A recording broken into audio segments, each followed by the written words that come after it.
முருகன் 2 கையில கொடுக்கிறவரோ 4 கையில கொடுக்கிறவரோ 6 கையில கொடுக்கிறவரோ கிடையாது. 12 கையில தரக்கூடியவர். கேட்டவருக்கு கேட்ட வரங்களை அல்ல, நினைத்தவருக்கு நினைத்த வரத்தை விட அதீதமான நலன்களை வாரி வாரி வழங்கக்கூடியவர்.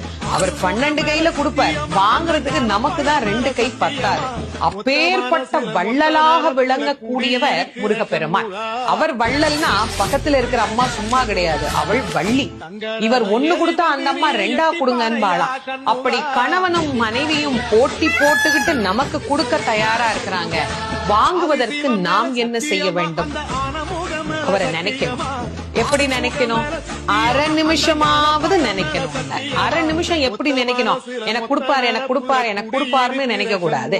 முருகப்பெருமானை உள்ளம் உருகி, அந்த உள்ளம் உருகுகிற போதே நமக்கு அப்படியே கண்களில் இருந்து ஆனந்த கண்ணீர் அப்படியே பெருகும். அந்த கண்ணீர்